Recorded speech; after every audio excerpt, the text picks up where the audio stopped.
about impeachment over there. Pretty amusing.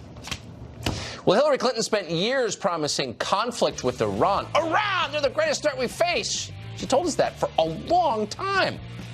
Now she's pretending she didn't. She's the peacemaker. Tulsi Gabbard joins us on set. She's got a pretty sharp memory on that subject. We'll ask her also, by the way, is it time to bring U.S. troops home from Iraq, a place that she served? That's next.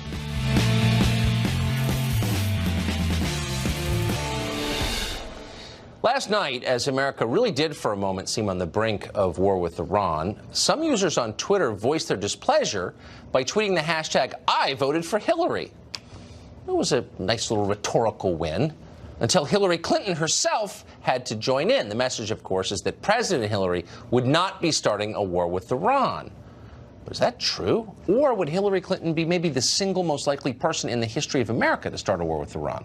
Remember, as Secretary of State, she bragged about overthrowing Muammar Gaddafi in Libya. How'd that work? Well, they're now selling slaves in downtown Tripoli. Watch. That is the land of unconfirmed. Yes, we came, we saw, he died. Did it have anything to do with your visit? No, I'm sure it did. We killed him. Oh, killing people's hilarious, especially when their countries fall apart and slave markets open.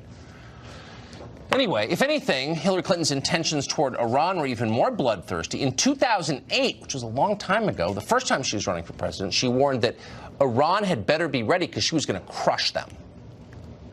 If Iran were to launch a nuclear attack on Israel, what would our response be? And I want the Iranians to know that if I'm the president, we will attack Iran. Whatever stage of development they might be in their nuclear weapons program in the next 10 years, during which they might foolishly consider launching an attack on Israel, we would be able to totally obliterate them.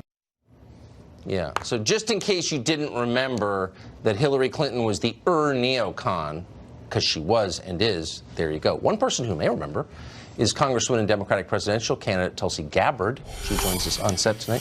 Congresswoman, thanks so much for coming on. So whatever you think of Hillary, and I think she's capable in certain ways. I don't think everything about her is bad. But kind of a full-blown neocon, no? Or am I imagining that? No. You're not imagining. I think everybody knows and understands that she is a warmonger, and it is her record. That is proof of that. No, you're totally right. I love that phrase. You showed the clip about Libya. Yep. Look to her influence on going to launch a regime change war in Syria, Libya. You look throughout, obviously, her support for the war in Iraq. Throughout her history, her track record is well known. And I think this is why a lot of people back in 2016 in the general election decided that they would vote for Trump because of what he was saying on the campaign trail about ending stupid wars and bringing our troops home. The problem now, though, is, and I'm out on the campaign trail and hearing from a lot of people who had voted for Trump largely because of this issue and their concern about how rather than ending stupid wars and bringing our troops home, what they're seeing is more of our troops being deployed to the Middle East and now our country at war with Iran. So they're coming and saying, hey, Tulsi, we're confident that you as President Commander-in-Chief will actually end these long-standing regime So what change should wars. we, and I think you make a fair point. So what should we do going forward? So we opened the show with a call for complete withdrawal from Iraq. You served there in the U.S. Army. I'm the only candidate running for president who served in uniform in Iraq and what do you understand think? Should we pull out? very clearly the situation there. And yes, for days now I've been calling for our troops from Iraq and Syria to come home. And here's why. When we deploy our troops downrange, when they're in harm's way, there has to be a very clear mission that's achievable, where they know exactly what they're doing there and why, and that mission actually serves our country's national security interests. Yes. But that's not what's happening right now. I think in Iraq especially, we see how our troops are there, their mission, they were supposed to be there to prevent a resurgence of ISIS and al-Qaeda. But that's not what's happening now, with the U.S. commander in Iraq announcing a couple of days ago that our U.S. troops will no longer be putting any efforts towards preventing al-Qaeda and ISIS from mounting a resurgence because they will have to dedicate all of their resources and efforts towards mounting a defensive posture against Iranian forces and Iranian-backed Shia militia. I mean, look, and I'm not endorsing Iran, obviously. Of course not.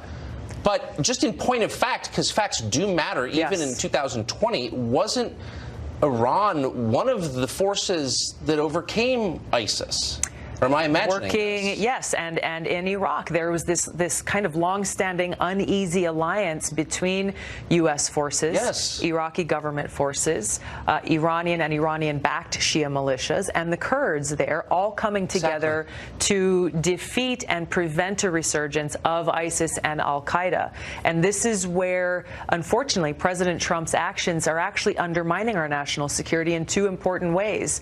That because our troops are no longer being able to focus on that mission of preventing ISIS from getting a resurgence, it's creating an opening for ISIS and al-Qaeda to reconstitute themselves and to pose a threat to our forces, to our country and the people in the region.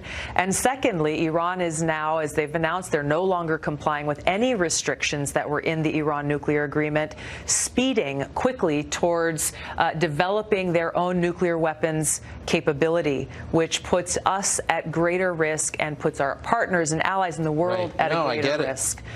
Getting out of Iraq would be, I have to say. And here's why this is so important. Getting our troops out of Iraq and Syria is essential, because the longer that they are there, the more likely it is that they are at risk and that we will end up in this endless tit-for-tat, back and forth quagmire of a war with people wondering, what is it all for? Exactly. What are we trying to Our accomplish? troops are hostages, and we owe them more than that, I think. Absolutely.